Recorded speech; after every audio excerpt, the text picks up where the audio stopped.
Olá pessoal, tudo bem? Sou o professor Roger Daltro, esse é o canal Geografia em Pauta. Pauta de hoje, vamos falar um pouquinho sobre mercado de trabalho, falar um pouquinho sobre estrutura etária, relacionar esses assuntos, a estrutura etária com o mercado de trabalho, para a gente poder compreender de que maneira se estabelece no nosso dia a dia, como isso pode ser cobrado em avaliação de vestibulares, do próprio Enem. Vamos tentar compreender isso então, galera? Então, vamos tocar a vinheta para a gente poder começar.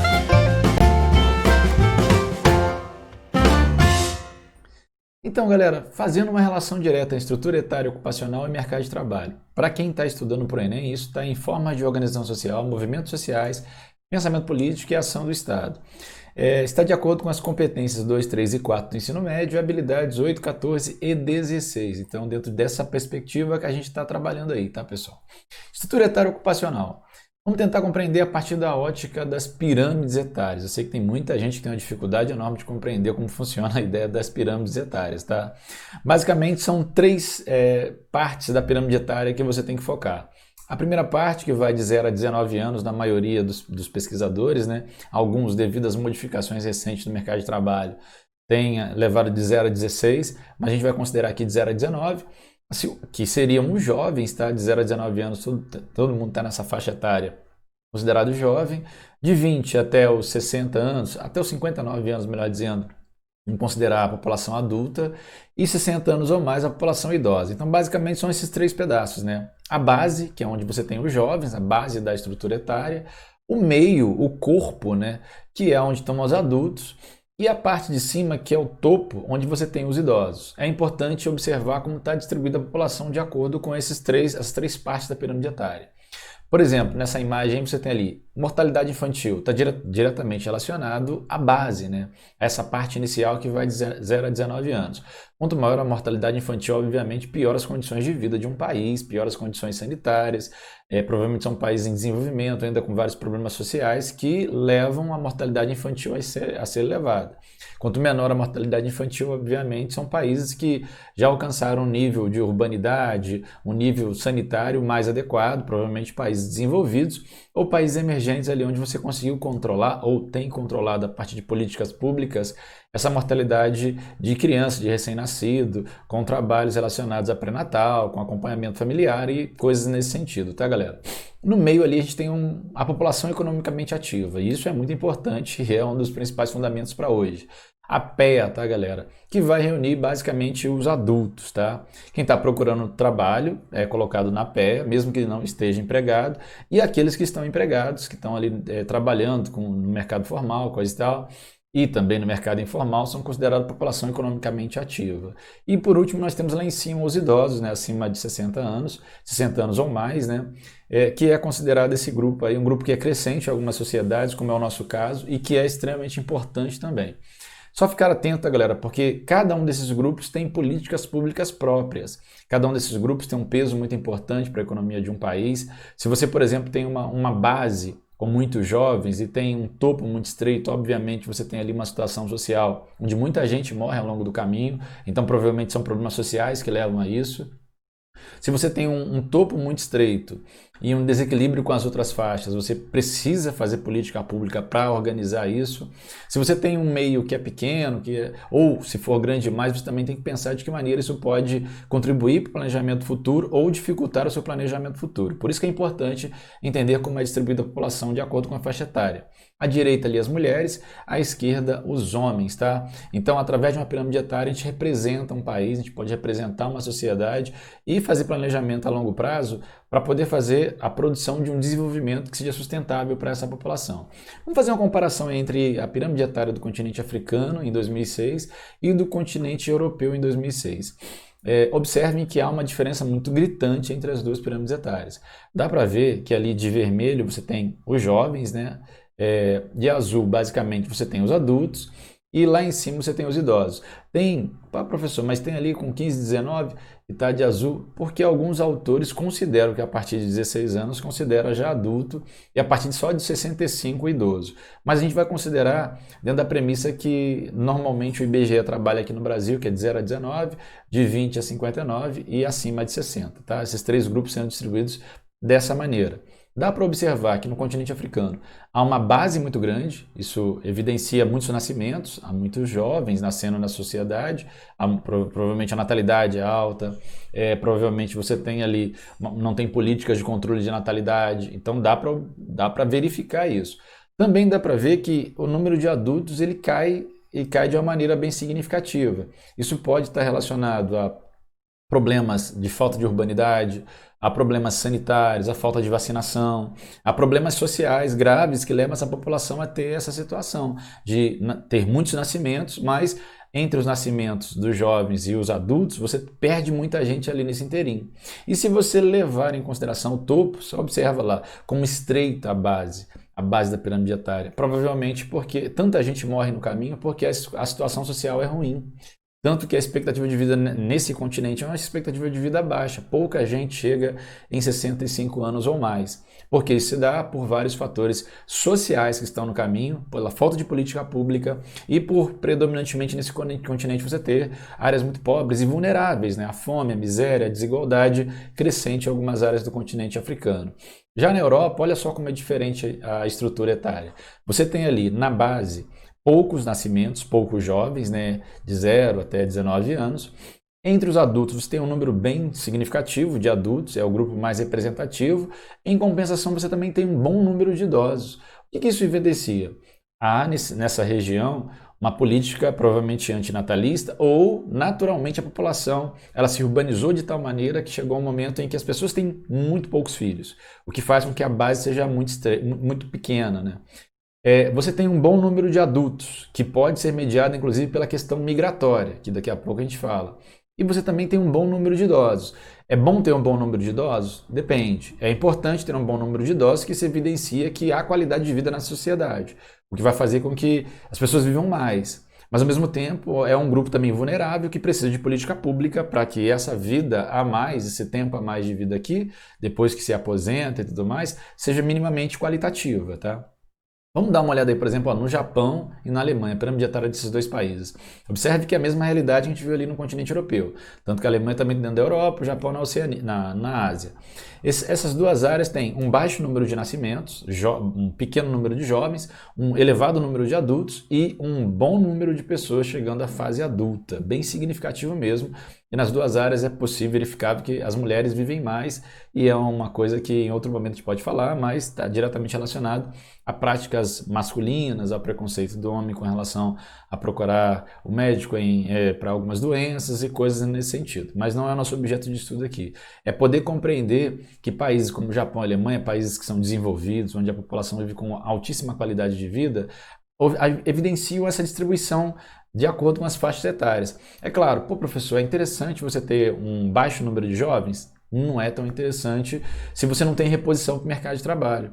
Obviamente, os adultos, ali de 19 anos até os 59, é a força de trabalho que vai compor a população economicamente ativa. E se você não tiver uma reposição, se não houver nascimentos que possam recompor esse mercado de trabalho, obviamente vai chegar um momento onde vai haver problemas, né? Porque vai faltar mão de obra. E o que pode equilibrar essa realidade? O movimento migratório. E a gente observa que no continente europeu você tem uma porta de entrada de muita gente do continente, justamente do continente africano.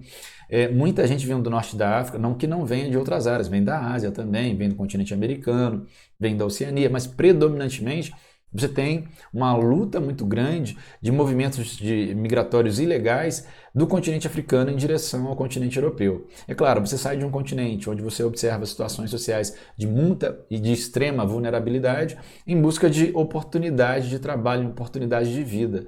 Então é comum, praticamente todos os dias, a gente observar essas imagens de pessoas tentando refúgio, grupos de refugiados buscando abrigo no continente europeu, para tentar conseguir um trabalho, para tentar conseguir melhoria de vida, para tentar se encontrar financeiramente, estabilidade, fugir de perseguições e outras coisas afins. Claro que o mais significativo para esses grupos, o que mais motiva esses grupos a tentarem travessias como essa aí, extremamente perigosa, onde muitas pessoas se perdem no caminho, muitas vidas se vão no caminho, é claro que é a lógica econômica, né? A necessidade econômica de poder estar buscando uma vida melhor para si, para os seus filhos, pensando num futuro melhor. E aí o continente europeu, como é próximo e apresenta qualidade de vida para grande parcela da população, é uma porta de entrada que parece factível para grande parcela dessa população. Infelizmente, o que a Europa tem que ficar atento, ela precisa realmente, devido às questões de estrutura etária, de um movimento migratório que possa equilibrar o mercado de trabalho, porque senão daqui a pouco não tem força de trabalho suficiente. Quando você pega os países europeus, a maior parte deles vivenciam momentos onde a natalidade é muito pequena, a fecundidade é pequena, o que faz com que não haja reposição de mão de obra em níveis adequados para o mercado de trabalho. Então, o que vai equilibrar isso realmente é o movimento migratório. Mas se o movimento migratório for muito significativo, isso vai trazer um contingente muito grande de mão de obra sem qualificação, de problemas de crescimento de pobreza, de desigualdade, que podem trazer futuramente dificuldades econômicas também para esses países. Então, a política migratória ela é muito tênue, muito delicada, não é simples, não é fácil, e a gente sabe das dificuldades, a gente observa no dia a dia, principalmente nos noticiários, as dificuldades de alguns grupos, né, de entrada dentro do continente europeu. É claro que nessa Europa também, principalmente, não que não aconteça em outras áreas, mas na Europa principalmente, com essa entrada maciça de vários grupos, principalmente de maneira ilegal, dentro do continente europeu, há também um crescimento vertiginoso nas últimas décadas de movimentos xenófobos, né? Que pedem justamente a expulsão, que perseguem esses grupos, que criam leis contra essa população. E aí vai vir dentro disso islamofobia, terrorismo e coisas afins. Infelizmente o continente europeu é um continente que tem vivenciado realidades onde o terrorismo tem sido uma constante a todo momento. Você tem um receio de um atentado terrorista em algum país europeu. Claro que a política europeia para a migração também é muito delicada, também é muito questionável, o que faz com que os países não consigam entrar em consenso, né? De que maneira poder resolver essa dinâmica, porque há sim uma necessidade de mão de obra. É claro que o ideal é ser mão de obra qualificada, mas há uma necessidade devido às questões demográficas do continente, mas ao mesmo tempo tem que se ver um equilíbrio para que os países possam poder produzir crescimento e, claro, também tem que se olhar com muito cuidado para esse movimento migratório, para essa pessoa que está chegando, o recebimento a esses movimentos, o que se pode fazer para poder evitar que haja esse crescimento, do recrudescimento de movimentos xenófobos, perseguidores dessa população migratória, a própria islamofobia. Temos que tomar muito cuidado porque isso é muito sério, tá, pessoal? E está acontecendo muito. E no Brasil? Qual que é a realidade brasileira?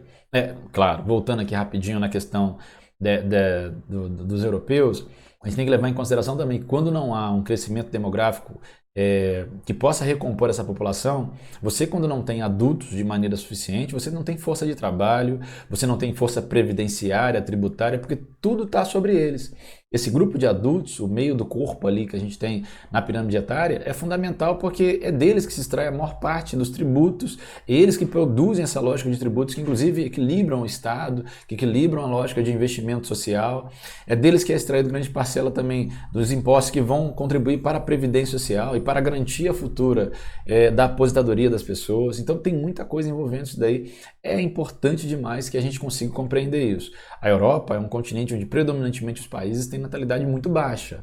Há necessidade para recompor mão de obra de movimentos migratórios, isso é real. Só que ao mesmo tempo você tem movimentos crescentes de ilegais entrando de maneira muito intensa, o que pode ser perigoso, e associado a isso a xenofobia e os problemas relacionados à xenofobia, né? Muito delicado.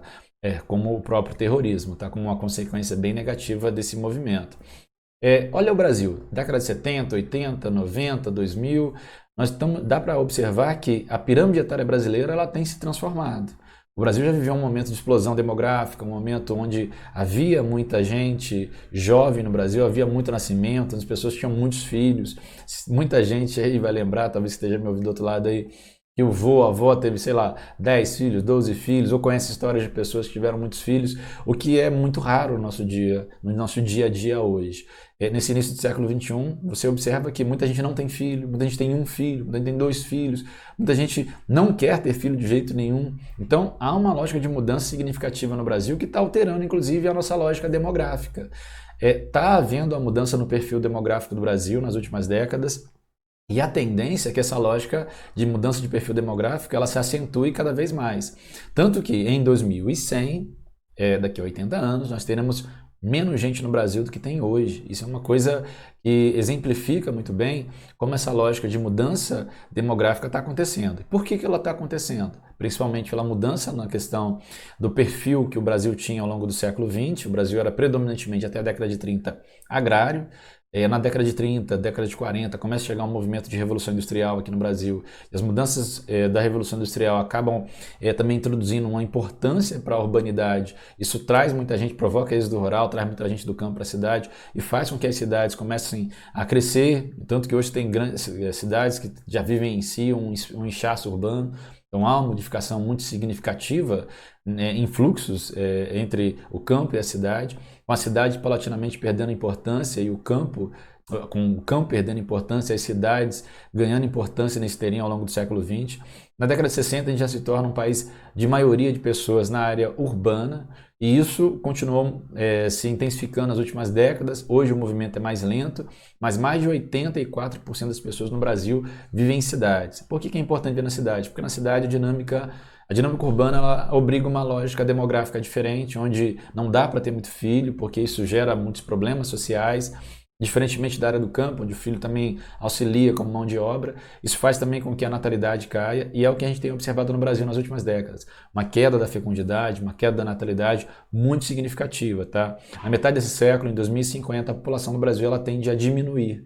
Ela vai mais morrer pessoas do que nascer. Não pela violência, tá, galera? Fique claro isso, não é a questão da violência, mas sim a questão de uma mudança no perfil demográfico brasileiro, incentivado pelas mudanças que a gente viu que a gente tem visto, né, na nossa sociedade, principalmente relacionadas à urbanidade e à mudança do papel da mulher na sociedade. Isso são dinâmicas importantes de entender. Para o Brasil está vivendo agora uma janela demográfica de oportunidades. Uma janela de oportunidades. Que janela de oportunidade é essa? Hoje nós temos uma população ali entre 10 e 25 anos que é significativa. E essa população significativa é o que vai servir como população economicamente ativa daqui a algum tempo. E essa população economicamente ativa, que vai chegar ao mercado de trabalho em breve, se for bem qualificada, se for bem instruída, se chegar tendo acesso a cursos técnicos, se chegar tendo acesso a faculdades, vai chegar e vai propiciar ao Brasil um crescimento econômico interessante. É uma janela de oportunidade que precisa ser aproveitada. A questão toda é essa. Nós temos uma janela agora que, se a gente fizer bem, utilizar bem os gastos públicos voltados para a qualificação profissional, para a qualificação científica, para a melhoria da educação e preparar essa população de 10 a 25 anos, daqui a algum tempo nós vamos colher os frutos disso. Com uma sociedade mais qualificada, com um mercado de trabalho mais qualificado e, consequentemente, com melhores salários, com melhor qualidade de vida para a população. Só que, se a gente não aproveitar essa oportunidade, essa janela de oportunidade que se abre para o Brasil no final aqui da década de 2010, início da década de 2020, infelizmente, depois a gente não vai ter muita dificuldade de recuperar essa oportunidade. Porque é uma oportunidade que ela é por um tempo, né? Já que a população ela tende a ter cada vez menos filhos, vai passar esse período em que a gente vai ter uma taxa de reposição de mão de obra para a população economicamente ativa que seja mais segura, que seja interessante e que possa propiciar desenvolvimento, a ponto de a gente conseguir equilibrar os três estratos sociais ali da pirâmide etária de uma maneira interessante, de uma maneira que possa produzir realmente riqueza para o país, isso possa produzir desenvolvimento. O problema é as questões políticas que a gente tem muito delicadas, que às vezes impede que a gente se aproprie dessa oportunidade da melhor forma, né? E acabe desperdiçando uma oportunidade que talvez não volte. Por isso que é fundamental a gente entender que esse momento é um momento interessante de qualificar a mão de obra, de investir na educação, de investir em ciência, de investir pesado para que a gente possa aproveitar essa oportunidade e produzir conhecimento, e produzir riqueza, e produzir igualdade social para as pessoas, melhorias sociais para o país poder produzir mais e se desenvolver no futuro.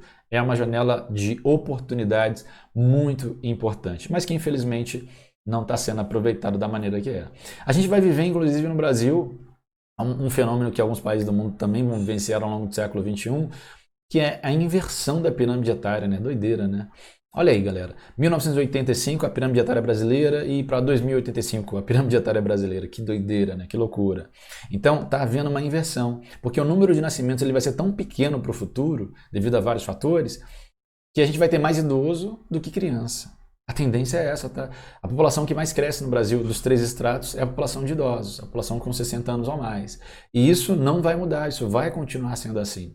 Por isso a gente deve pensar a longo prazo políticas públicas para poder dar qualidade de vida a essa população, para poder equilibrar os estratos sociais, para poder permitir que essa população consiga se aposentar, consiga ter direito a uma qualidade de vida, a dignidade de vida quando chegar à idade idosa. E isso se faz agora, isso se faz no presente. A garantia de que isso possa acontecer no futuro tem que ser feita agora, por toda a lógica demográfica que a gente vai passar no futuro. Por isso é importante entendermos como isso funciona, tá? E como está distribuído a população de acordo com a faixa etária no Brasil. Então vai haver uma inversão da pirâmide etária ao longo desse século que nós estamos vivendo no território brasileiro, e se a gente não fizer nada, isso pode trazer um caos social muito grande, um problema social que pode ser significativo para a gente. População economicamente ativa, como eu falei para vocês, a gente iria relacionar essa questão demográfica com a questão da população economicamente ativa, o setor de atividade. A PEA, a população economicamente ativa, divide em 4 setores. Eu coloquei 3 ali, mas na verdade já tem um setor quaternário também importante. De setor de atividade econômica, primário, secundário e terciário. Basicamente, quem trabalha no setor primário é aquele setor de menor transformação, de praticamente nenhuma transformação industrial. São elementos como a pesca, a coleta, a caça, são elementos mais que foram os primeiros que o ser humano desenvolveu enquanto sociedade a partir do momento do estabelecimento de vida em sociedade, vida sedentária. Então o setor primário é o primeiro setor que o ser humano desenvolveu atividades. A pesca e a coleta foi o que o ser humano desenvolveu primeiro. Depois ele, observando a natureza, acabou desenvolvendo a agricultura, que inclusive foi o que garantiu o estabelecimento do sedentarismo para a sociedade como um todo. E essas atividades, o extrativismo mineral, vegetal, silvicultura, suinocultura, são atividades que estão associadas ao setor primário ou o primeiro setor. O setor secundário é aquele setor onde já houve a transformação. Quando o ser humano começou a desenvolver, chegou um momento que ele fez uma revolução industrial, ele transformou a lógica do manejo que ele teve com a natureza, que ele tem com a natureza. E aí ele criou um segundo setor. O setor secundário, basicamente, ele vai colocar ali as atividades industriais, que são de transformação dos elementos do setor primário, né? A gente pega ali, seja os elementos da agricultura, da pecuária, os elementos do extrativismo e transforma eles em elementos com maior valor agregado para o nosso dia a dia pela indústria. Quem trabalha no setor industrial é o setor secundário. Quem trabalha na construção civil, você pegou elementos e fez uma casa, fez um prédio, construção civil, também é setor secundário. São setores de transformação, tá, galera? Enquanto o setor primário é aquele setor de primeiras atividades econômicas que o ser humano desenvolveu, e não é questão de menosprezar, é questão de níveis de atividade quando foram criados. As primeiras atividades são do setor privado. As atividades que vieram de transformação do setor primário são as atividades do setor secundário, que estão ligadas à indústria e à construção civil.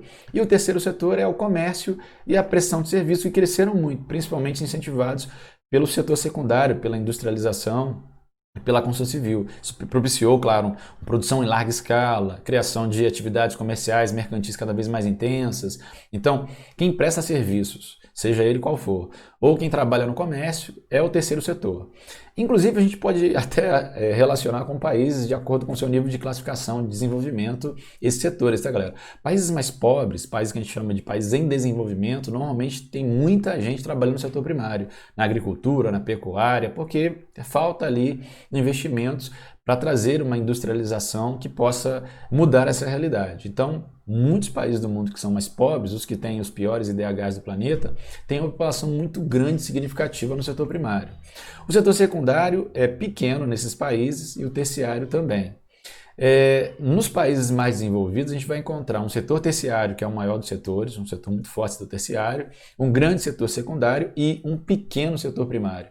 Nos países mais desenvolvidos, você encontra pouca gente trabalhando no setor primário, porque tem muita tecnologia no setor primário. Para poder produzir, do ponto de vista agropecuário, ou mesmo através do extrativismo, você tem muita tecnologia empregada, o que faz com que haja pouca necessidade de mão de obra. Então, de acordo com a distribuição das pessoas pelo setor de atividade, a gente consegue saber qual é o nível dos países, tá, galera? Então, só entendendo aí, de acordo com essa distribuição, setor primário, secundário e terciário, dá para saber se esse país é um país desenvolvido, é emergente ou é um país em desenvolvimento. Essas duas imagens retratam para a gente da PEA, a população ocupada, né? Tem uma população ocupada na população economicamente ativa que está formalizada, que tem seus direitos trabalhistas, que trabalha com carteira assinada, que tem direito a férias, que tem direito a fundo de garantia, que tem direito a seguro-desemprego, caso seja mandada embora. Então, ela tem um conjunto de leis ali que fundamentam o dia a dia dela, com carga horária estabelecida, com pagamento de horas de acordo com essa carga horária, horas extras, semanais e coisas nesse sentido. Um conjunto legislativo, e aqui no nosso caso a gente tem até a consolidação das leis do trabalho que garantiram isso. E a gente tem leis que garantem a formalização do trabalho. Então o empregador ele assina a carteira de trabalho para muita gente. É o mercado que a gente chama de mercado formal, tá, galera? Existe também um mercado informal. Essa galera que não tem os mesmos direitos, né? Eles estão trabalhando. Estão ali como autônomo, estão ali vendendo as coisas na rua, estão ali às vezes no sinal, às vezes num camelódromo, no mercado popular. Mas eles não têm os mesmos direitos. Se ficarem doentes, se acontecer algum incidente, eles não têm a garantia do governo de minimamente estabelecimento de garantias para a sua família, para ele, como um segurado, tá, galera? É claro, a pessoa pode pagar autonomamente o carnê ali para poder estar segurado e tudo mais, há essa possibilidade. Mas a maioria das pessoas que trabalham como informais no Brasil, infelizmente, não fazem isso. Nós temos mais de 40 milhões de pessoas na informalidade no Brasil hoje, o que é delicadíssimo, é uma população muito grande que trabalha minimamente sem ter os seus direitos, tá, galera? Direitos legais. E a gente precisa fazer alguma coisa por essa população. E aí tá a CLT, a carteira de trabalho, que é fundamental. Hoje em dia a gente pode até ter a carteira de trabalho digital, né, o que é interessante, né? Há uma digitalização dos processos e é importante entender que a formalização ela é fundamental para garantir minimamente que haja menos desigualdade e não haja exploração, teoricamente, né, do empregador em cima do empregado. A desigualdade social é uma marca das nossas sociedades, né? E ela está diretamente relacionada também à população economicamente ativa. Em países onde há muita desigualdade social, o desemprego ele empurra muita gente para o mercado informal, como é o nosso caso, né?